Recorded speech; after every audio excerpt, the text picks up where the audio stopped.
Buongiorno e benvenuti. Nello scorso video ci siamo lasciati con una mia affermazione. Vi ho detto che nel magazzino noi non stocchiamo prodotti finiti, merci, colli, SKU, pallet, pezzi o qualunque altro oggetto. Già questo probabilmente potrebbe aver fatto desistere i meno coraggiosi dal proseguire con questo percorso che tratta di magazzino. Ma se qualcuno è stato abbastanza coraggioso o folle ed è qui ora, oggi parliamo di tempo. Cominciamo.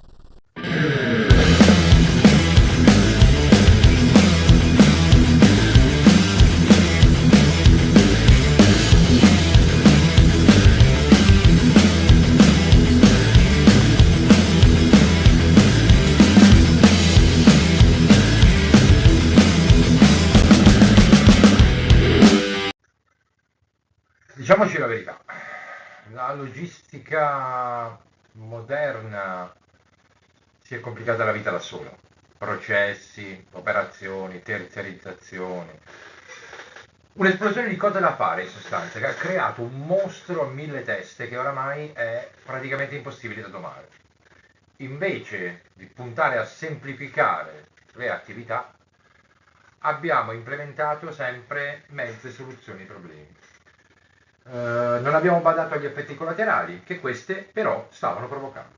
Applicare una soluzione che però comporta una serie di altre cose da fare in aggiunta, che è necessario fare affinché la soluzione di fatto poi possa essere applicabile, non è mai una buona idea, mai. Comporta altre soluzioni da trovare, quindi altre cose da fare, in sostanza è un serpente che si morde la coda. Diventa un pozzo di cui è poi impossibile vedere il fondo. E probabilmente ci va bene così, perché altrimenti non avremmo continuato a prendere questa strada.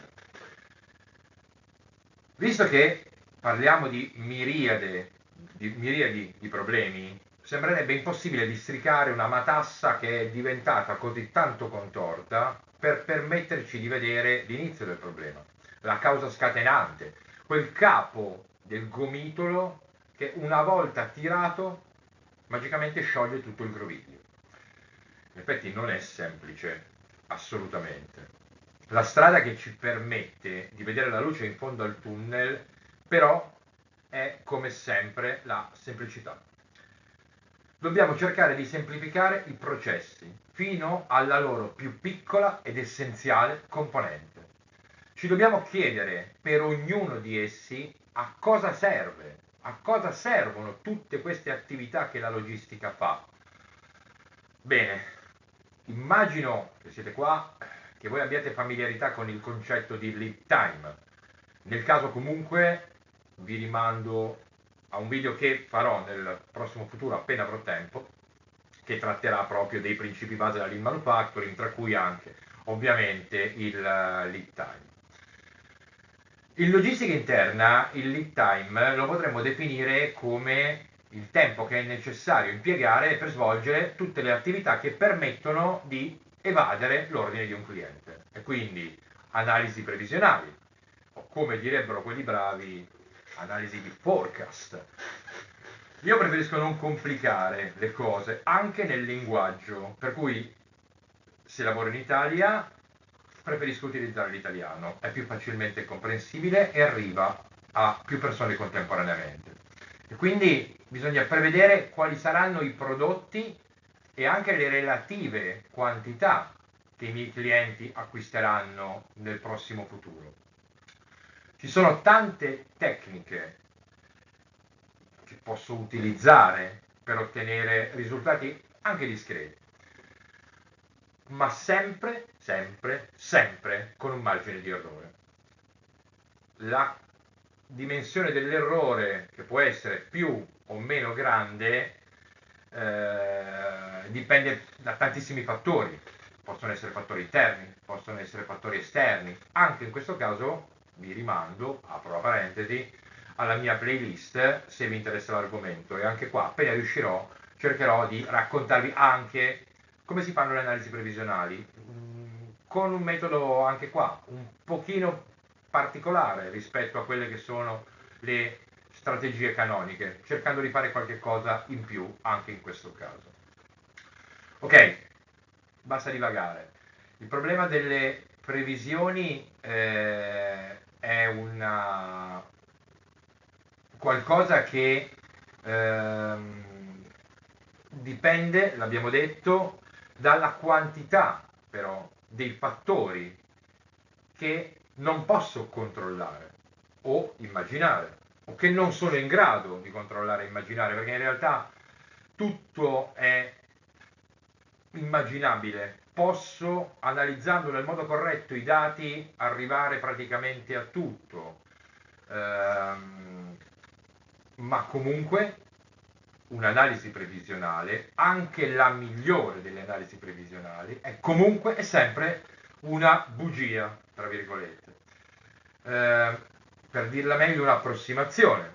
E come approssimazione io devo considerarla, quindi ovviamente applicherò a queste approssimazioni delle forbici di tutela, più o meno 2%, che mi permetteranno di avere un dato che si possa avvicinare in maniera il più plausibile possibile a quello che è realmente il dato che poi si verificherà. Ordine al fornitore. Una volta che abbiamo stabilito le quantità che di fatto dobbiamo andare a gestire, dobbiamo a questo punto trasformarle con delle distinte basi o con dei processi similari in semilavorati o materie prime necessari a compiere il servizio o a produrre il bene che stiamo cercando di generare, e queste quantità dovranno poi essere inviate ai fornitori perché questi poi mi inoltrino il prodotto e io possa iniziare il processo produttivo o la generazione del servizio. Una passeggiata di salute praticamente. Le quantità risultanti però dalle analisi previsionali e quindi dall'elaborazione tramite le distinte base, dobbiamo gestirle, non possiamo prendere quelle quantità e buttarle dentro la macchina e girarle al fornitore, perché dobbiamo considerare anche qua un minimo di percentuali di tutela sulle quantità. Cosa devo considerare? Prodotti non conformi che alla fine del processo produttivo potrebbero risultare, quindi se io ne devo produrre 100 e so che mediamente 102, 2%, perdonatemi, il 2% di prodotti risultano, è un massacro, il 2% di prodotti non conformi, il 2% di prodotti risultano non conformi alla fine della produzione, bene, allora dovrò ordinare il 2% in più per coprire queste mie inefficienze produttive. Prodotti non conformi consegnati dai fornitori, anche qui se storicamente quegli specifici fornitori hanno un certo tasso percentuale di prodotti non conformi che consegnano, allora io dovrò anche in questo caso andare ad aumentare le quantità in ordine di quella percentuale. In questo caso attenzione che io mi sto facendo carico di quelle che sono le inefficienze del mio fornitore e quindi sto facendo pagare al mio cliente l'inefficienza del mio fornitore. Perché queste quantità in più ne paga comunque il cliente che ne compra 100 ne paga 102, quelle che io ho comprato, attenzione. Poi cosa devo considerare? Rottura in magazzino. Quando aumenta il tempo di stoccaggio, aumentano le rotture. Più tempo la merce sta in magazzino e più statisticamente è probabile che questa si vada in qualche modo a deteriorare, rompere, ci sbatte contro un carrello, cade, si danneggia l'umidità. Una marea di situazioni possono accadere che possono danneggiare la merce. Nel video precedente, il problema della logistica del magazzino, ne abbiamo parlato di questa situazione. Poi devo considerare possibili aumenti di quantità dell'ordine rispetto al previsto e quindi con le forbici di tutela, più o meno 5-10%, che sono legate alla non perfetta, all'impossibilità di avere un'analisi previsionale perfetta. Non si sa mai, il concetto del non si sa mai, ne compro qualcuno in più, non si sa mai, alla fine nelle aziende vale un po' in queste situazioni il principio del melius ad abundare quam deficere. Poi, altro problema, ordine al fornitore sì, ma a quale e soprattutto a quanti fornitori ordino ogni singolo prodotto? Anche a questo aspetto, alla gestione del fornitore, dedicherò un video a parte perché si aprirebbe veramente un argomento molto molto complesso. Il concetto è quello che il fornitore non può mai essere unico per un unico prodotto, perché altrimenti io mi sto legando mani e piedi a quel fornitore, è come se io mi ci fossi sposato. Se lui va a fondo, io vado a fondo con lui. Se lui non consegna, io non produco, e quindi questo io ovviamente non me lo posso permettere. E poi andiamo avanti, devo attendere per la consegna del fornitore, c'è un tempo che il fornitore mi farà attendere per riuscire ad ottenere il prodotto che io, il prodotto o i prodotti che io gli ho ordinato. Questo dipende dagli accordi che sono stati presi al momento della stipula dei contratti. Perlomeno sarebbe meglio avere un tempo certo e non dare per scontato il tempo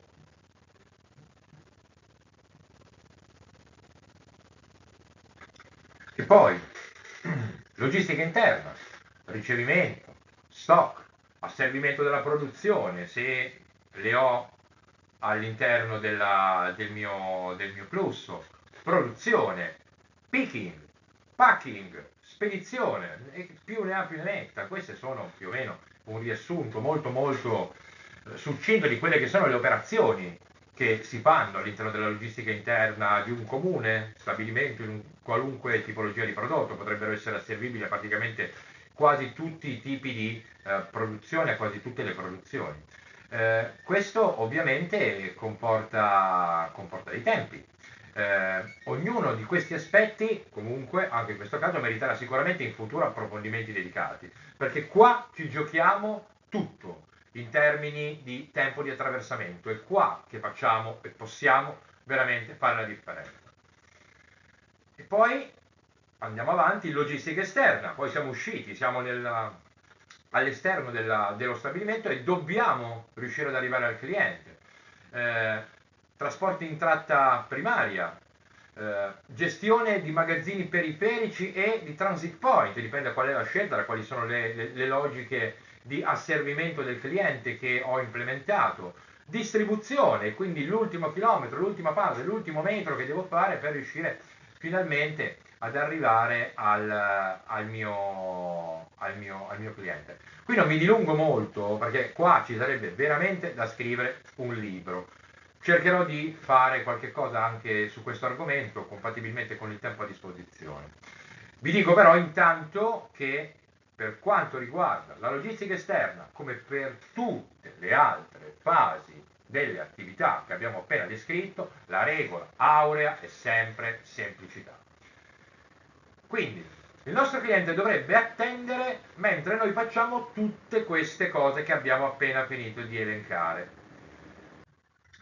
Tiriamo le somme. Mezza giornata per le analisi previsionali, 2 giorni per l'ordine da fare ai fornitori, un giorno con lo sconto per la logistica interna della produzione, 2 giorni per la logistica esterna, così di non essere una situazione troppo complessa.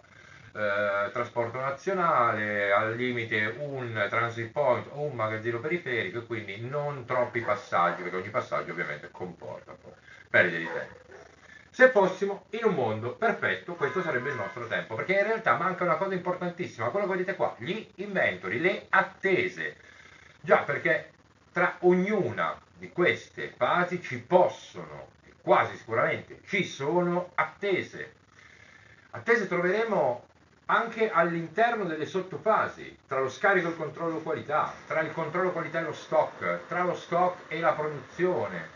Praticamente ce ne sono ovunque, perché appena termina una fase non è sincronizzata la fase successiva e quindi c'è un tempo in cui il prodotto, la merce, l'attività rimane ferma in attesa che l'altra attività finisca, perché il mio collega che deve venire a prelevare il pallet per metterlo a stock dopo che io ho fatto il controllo qualità ne sta facendo altre, sta portando altre pedane a stock, e quindi devo aspettare che lui termini. Questa attesa si somma al lead time totale. Praticamente ce ne sono ovunque.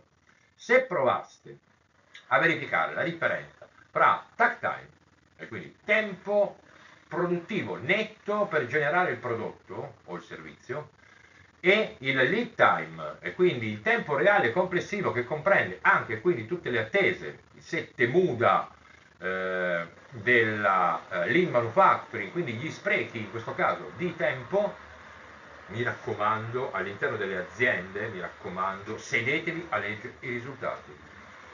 Tempo fa stavo guardando un interessante servizio giornalistico realizzato da un noto giornale di stampo economico, che non vi sto a citare per non fare pubblicità, ma non ha certo bisogno della mia pubblicità. Questo servizio riguardava una azienda multinazionale importante, con un fatturato piuttosto importante, che opera tuttora nell'indotto automotive. Producono vari particolari. In quel caso il servizio era su un lotto specifico, quindi su un prodotto viti che si usano per serrare i pneumatici, quindi le ruote delle automobili. La vite viene realizzata con lo stampaggio a freddo, quindi un processo industriale abbastanza standard, che richiede pochi secondi di lavorazione netta, quindi un takt time di circa 3 secondi, se non ricordo male. Per completare l'intero processo ci volevano 28 giorni. Quindi la differenza fra il tempo netto di lavorazione 3 secondi e il tempo reale per riuscire a creare un prodotto era 28 giorni meno 3 secondi. Tutto il resto erano appunto sprechi di tempo, di attività, cose che asincronie, fondamentalmente asincronie, cliente, fornitore che deve consegnare, processi non sincronizzati e quindi termina uno, deve iniziare l'altro e il prodotto rimane in attesa anche per giorni. E queste sono purtroppo le situazioni che si trovano in tutte le aziende. Perché questo? Perché questa enorme differenza fra takt time e lead time, dunque? Il problema è uno e uno soltanto, la sincronia.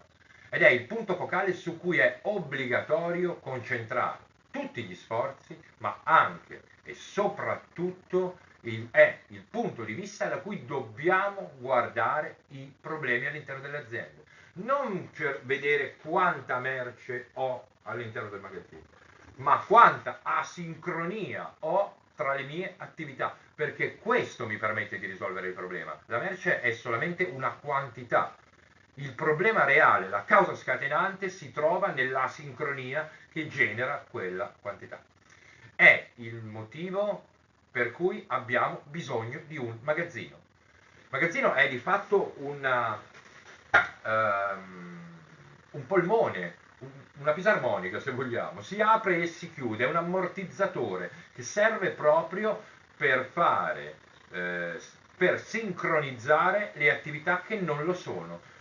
Quello che può fare il mio fornitore e quello che desidera il mio cliente. In mezzo ci sono io e in questa fisarmonica rimango schiacciato nei costi. Per contenere il prodotto che è necessario a gestire la mia attività, io ho bisogno di un magazzino tanto grande, più grande è il tempo operativo necessario, o meglio la differenza tra il tempo che il cliente desidera attendere e il tempo che io invece riesco a generare producendo il bene o il servizio che il cliente mi chiede. Quindi, tornando al nostro discorso, quanto tempo noi promettiamo al cliente di impiegare per concludere il processo e fargli arrivare quanto lui ci ha ordinato, lui o lei ci ha ordinato? Questa è la domanda che poi genera tutto il resto della nostra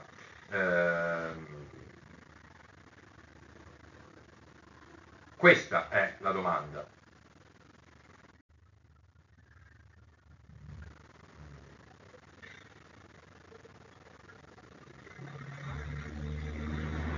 In realtà, per la teoria che guida la lean manufacturing, sia il tempo che io genero che per poter produrre, il tempo che io impiego, diciamola meglio, per produrre un certo bene o un certo servizio, sia il tempo che il cliente desidera attendere, sono lead time. La lead manufacturing li considera entrambi lead time ed è corretto.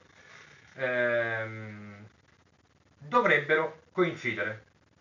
Questi due tempi, in teoria, se coincidessero, noi saremmo a posto, perché impiegheremmo per produrre il bene che il cliente richiede esattamente il tempo che il cliente è disposto ad attendere. Nel mondo reale questo non succede.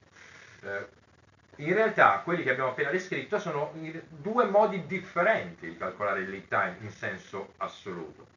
Per comodità e semplicità noi chiamiamo lead time as is il tempo che impieghiamo per generare il prodotto o servizio, quindi una foto della situazione attuale del nostro flusso produttivo, e lead time to be il tempo che invece il cliente è disposto ad attendere per poter generare, prima di poter ricevere il prodotto che ha ordinato. Quindi, avendo queste due grandezze in termini di tempo, l'obiettivo da raggiungere sarebbe quello di sincronizzarle, l'abbiamo detto. Sincronizzarle significherebbe avere un magazzino pari a zero.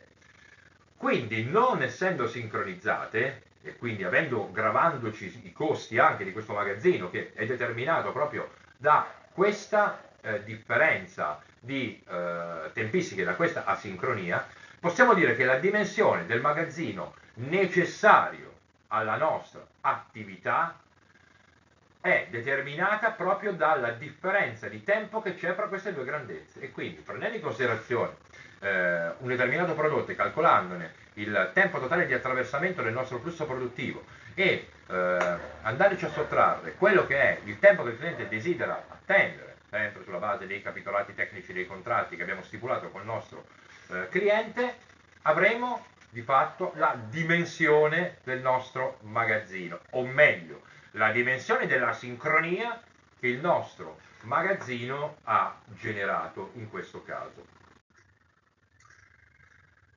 Se vogliamo, per essere più precisi, provare a capire effettivamente quanto ci costa la sincronia, proviamo a calcolare la differenza appunto tra i due lead time medi che abbiamo evidenziato. Se vogliamo, per essere più precisi e provare soprattutto a capire quanto ci costa la sincronia, tentiamo di calcolare la differenza appunto tra i due lead time medi che abbiamo appena analizzato, as is e to be, quindi quello che noi realmente facciamo e quello che il cliente invece si aspetta. Quindi il tempo medio di produzione che nella situazione as is, quindi nella foto attuale di quello che stiamo facendo, il tempo medio di produzione che comprende di fatto tutte le attività che abbiamo descritto prima. Possiamo anche essere più precisi e calcolarlo per singoli lotti di prodotto o per singolo cliente, e sarebbe sicuramente un'operazione più corretta anche dal punto di vista tecnico, perché darebbe dei risultati che poi sommati potrebbero essere sicuramente più attendibili. Insomma, maggiore precisione significa avvicinarci di più alla situazione reale, però anche lì va pesata. Ecco, se abbiamo una situazione completamente compromessa, erba alta 2 metri, è inutile metterci a tagliare con le forbicine, diamo una sfalciata e poi cerchiamo di guardarci attorno, capire dove siamo e poi cominciamo a lavorare di fino. Prima cerchiamo di togliere il più grosso. E poi il to be medio, cioè mediamente, se lavorassimo per lotto di prodotti, mediamente i clienti che comprano quei prodotti che fanno parte di quel lotto, quanto sono disposti ad attendere per poter ricevere il prodotto? Quindi nei nostri accordi commerciali, che tempi abbiamo inserito all'interno dei capitolati, nei contratti d'acquisto, nei capitolati tecnici, quanto deve intercorrere fra tempo del momento dell'ordine e il tempo in cui deve avvenire la consegna. Ecco, la media di questo sarà il nostro tempo to be, cioè quello che il cliente desidera attendere.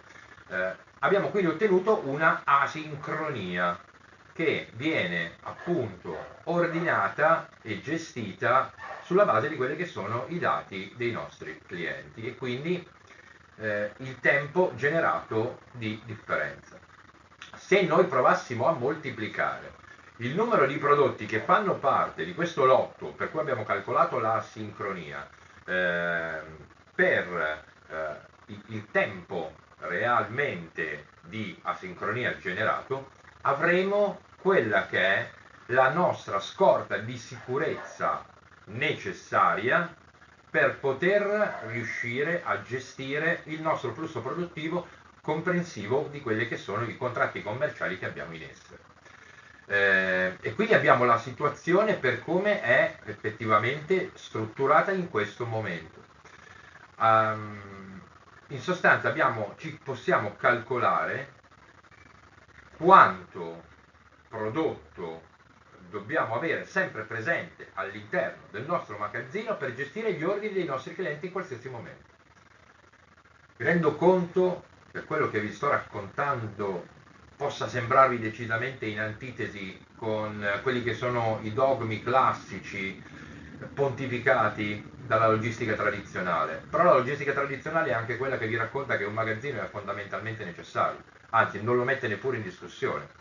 Noi siamo partiti da un punto di vista completamente diverso e quindi se state cercando un altro punto di vista, magari risolutivo del problema reale dei costi nel mondo della logistica che stanno continuando a incrementarsi di volta in volta sempre di più, perché no? Proviamoci.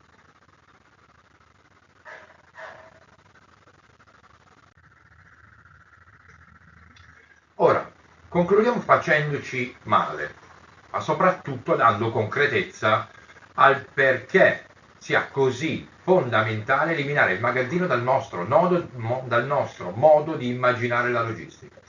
Proviamo a moltiplicare il valore della scorta di sicurezza necessaria che abbiamo visto originarsi dalla sincronia fra i due lead time, quello che io riesco a generare e quello che il cliente invece desidera, moltiplicato per le quantità in ordine, cioè i prodotti che fanno parte di un certo lotto che stiamo analizzando. Proviamo ora a valutare quanto questo valga all'interno della nostra attività. Otterremo, così facendo, il costo minimo del magazzino necessario a mantenere in piedi la nostra attività per come attualmente è strutturata, o meglio, il capitale immobilizzato necessario per riuscire a mandare avanti tutta la nostra attività. Chiediamoci cosa potremmo fare con questo capitale immobilizzato in alternativa, perché sono tanti soldi, sono veramente tanti soldi.